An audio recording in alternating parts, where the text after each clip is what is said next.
নমস্কার দর্শক, সংবাদ আবির্ভাবের গুরুত্বপূর্ণ সংবাদে আপনাদের সকলকে স্বাগত। আমরা প্রত্যেক দিনের মতন আজকেও একটি বিশেষ এবং গুরুত্বপূর্ণ সংবাদ আপনাদের সামনে তুলে ধরব।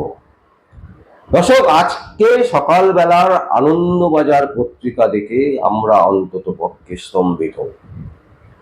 আনন্দবাজার পত্রিকা প্রকাশ হলেও বা না হলেও আমরা কিন্তু আগে থেকেই এই সংখ্যাটা বারবার করে ভাবছিলাম যে এমন একটা ঘটনা ঘটতে চলেছে ভারতবর্ষের বুকে, যেটা কিন্তু একটা ঐতিহাসিক।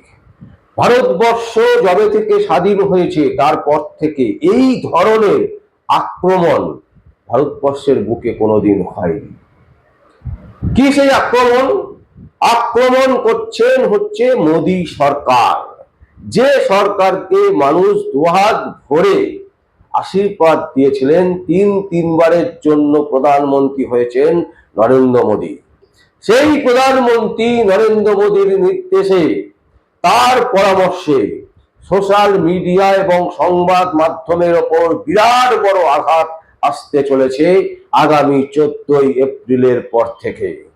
একটি আইন প্রণয়ন করা হয়েছে, আইনকে সংশোধন করা হয়েছে এবং সেই আইনকে সংশোধন করে তারা যে বিল এনেছেন তাতে করে স্পষ্টত বলে দেওয়া হয়েছে যে কোনো অবস্থাতে সোশ্যাল মিডিয়াতে যদি কেউ পরামর্শ হিসাবে বা সোশ্যাল মিডিয়াতে কেউ সংবাদ পরিবেশন করেন এবং সেই সংবাদ কিন্তু আটকে দিতে পারে, সেই সংবাদের এগেনস্টে মামলা হতে পারে, সেই সংবাদের এগেনস্টে যে কোনো সময় যা খুশি করতে পারে কেন্দ্রীয় সরকারের নেতৃত্বাধীন যে আইন আনছে সেই আইন।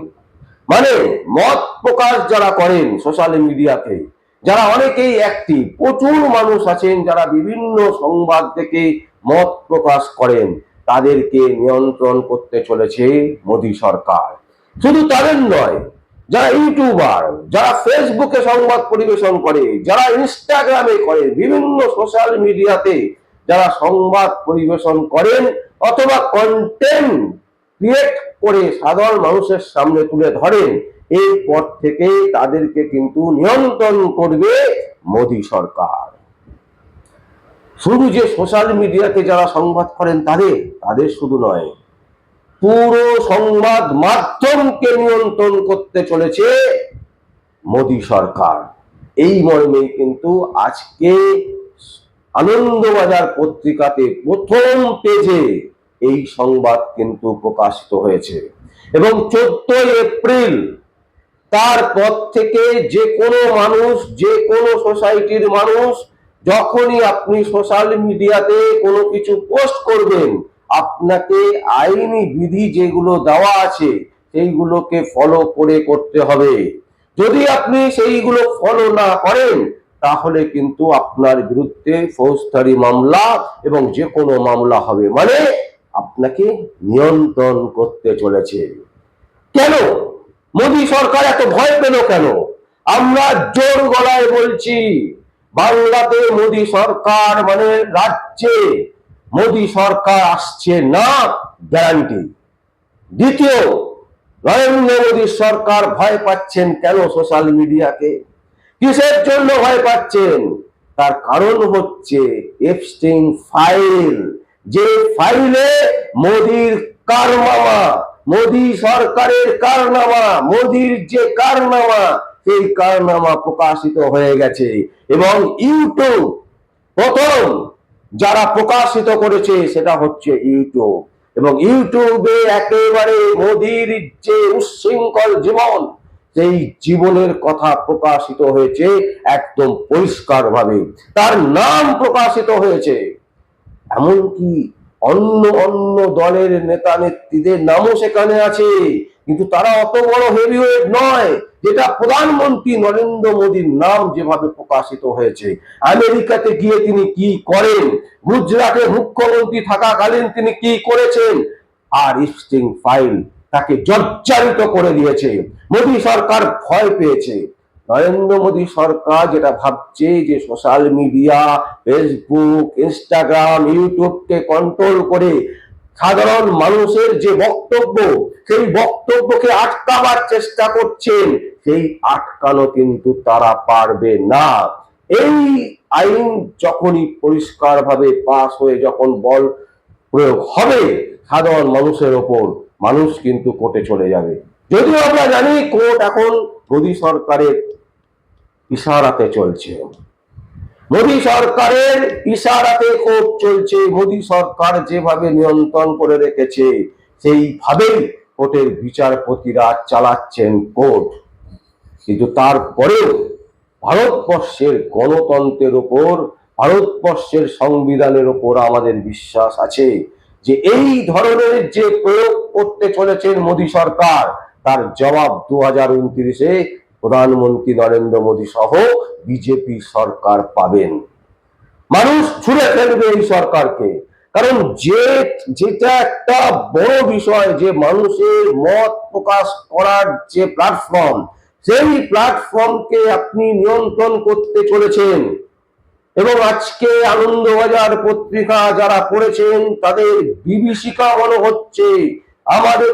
আমরা আতঙ্কিত যেভাবে সংবাদ পরিবেশন হয়েছে, এবং এটা যদি প্রয়োগ হয় 14 এপ্রিলের পর থেকে, তাহলে আমরা যারা সাংবাদিকতা করি, যারা বিভিন্ন ক্রিয়েটার, যারা ইউটিউব ক্রিয়েটার, ফেসবুক ক্রিয়েটার, তারা মুখ থুবড়ে পড়বেন।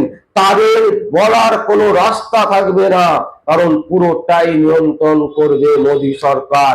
মোদী সরকারের যেটা পছন্দ হবে সেটা চলতে দেবে, যেটা পছন্দ হবে না সেটা চলতে দেবে না। এবং তারপর ফৌজদারি মামলা, পুলিশি মামলা, পুলিশ এসে আপনাকে আপনার ঘর থেকে তুলে নিয়ে যাবে।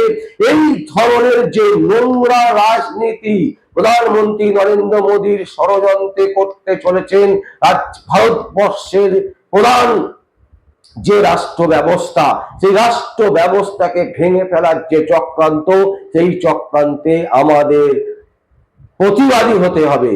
যে সমস্ত ইউটিউবাররা এখনো ভাবছেন লক্ষ লক্ষ টাকা পেয়ে বিজেপির প্রচার করছেন, ভাবছেন কি আপনাদের চ্যানেল বা আপনাদের সংবাদ মাধ্যম বেঁচে যাবে? তা কিন্তু নয়। কারণ সোশ্যাল মিডিয়াকে মোদী সরকার ভয় পাচ্ছে, ইউটিউব, ফেসবুক, ইনস্টাগ্রামকে মোদী সরকার ভয় পাচ্ছে। যে ফাইল প্রকাশিত হয়ে গেছে, আমেরিকার ভয়ে যেভাবে ভারতবর্ষের প্রধানমন্ত্রী মুখ ফিরিয়ে নিয়েছে, একেবারে কচুমুচু মুখ করে বসে আছে আমেরিকার দিকে চেয়ে, প্রভু তুমি যা নির্দেশ দেবে তাই পালন করব, এটা পরিষ্কার করে দিয়েছে কংগ্রেসের নেতা রাহুল গান্ধী। রাহুল গান্ধী বুঝিয়ে দিয়েছেন যে ভারতবর্ষের প্রধানমন্ত্রী যে কারনামা করেছেন, সেই কারনামার জন্য আমেরিকার কাছে তিনি মাথা নত করেছেন। এফস্টাইন ফাইল প্রকাশ্যে চলে এসছে, সবার হাতে চলে এসছে। এবং শুধু তাই নয়, যেভাবে বিভিন্ন জায়গায় বিভিন্ন মহিলারা ইনস্টাগ্রাম, ফেসবুক, সোশ্যাল মিডিয়াতে মোদী সরকারের বিরুদ্ধে, মোদীর বিরুদ্ধে, প্রধানমন্ত্রী মোদীর বিরুদ্ধে যেভাবে গর্জে উঠেছে মহিলারা, তাতে করে মোদী ভয় পাচ্ছেন। প্রধানমন্ত্রী নরেন্দ্র মোদীর 56 ইঞ্চির যে বুক, সেই বুক চুপসে গেছে, তিনি ভয় পাচ্ছেন। আর তাই আতঙ্কের ভয়ে তিনি কি করছেন? তিনি সোশ্যাল মিডিয়াকে নিয়ন্ত্রণ করার জন্য আইন নিয়ে এসছেন। দর্শক, যে সমস্ত ইউটিউবাররা এখনো পর্যন্ত জানেন না অথবা জেনেও চুপ করে আছেন, তাদের বলবো এবার দয়া করে আওয়াজ তুলুন। শুধুমাত্র পশ্চিমবঙ্গের বিধানসভা নিয়ে কিন্তু ভারতবর্ষ চলবে না, শুধুমাত্র পশ্চিমবঙ্গ নিয়ে কিন্তু সারা ভারতবর্ষ নয়। এই মুহূর্তে মোদী সরকার যেটা করতে চলেছেন সেটা হচ্ছে, একেবারে স্পষ্ট করে যদি আমরা বলি, তাহলে ভারতবর্ষের সাধারণ মানুষের ওপর তাদের যে মত প্রকাশ করার অধিকার, সেই মত প্রকাশ করার অধিকারকে খর্ব করার চেষ্টা করছেন এবং নিয়ন্ত্রণ করতে চলেছেন আগামী 14 এপ্রিল থেকে। তাই এর বিরুদ্ধে সকল মানুষের, সকল ইউটিউবার, সকল সংবাদ মাধ্যমের গর্জে ওঠা উচিত। যদি তা না হয় তাহলে বুঝতে হবে যে মোদী সরকার কিভাবে মানুষজনকে বোকা বানিয়ে রেখে দিয়েছেন। আমরা বিশ্বাস করি সংবাদ মাধ্যম সাদাকে সাদা, কালোকে কালো বলতে ভয় পাই না। আমাদের সংবাদ মাধ্যম সাদাকে সাদা, কালোকে কালো বলতে ভয় পাই না। তাই আজকের এই গুরুত্বপূর্ণ সংবাদ, আনন্দবাজারের প্রকাশিত ডকুমেন্ট আপনাদের সামনে তুলে ধরলাম। যদি আপনাদের কোনো বক্তব্য থাকে, কোনো কমেন্টস থাকে, অবশ্যই আপনারা কমেন্ট বক্সে কমেন্ট করবেন। আর দেখতে থাকুন পরবর্তী সংবাদ আবির্ভাবে। আমার নাম বিশ্বজিৎ পাল, সংবাদ আবির্ভাবের জন্য।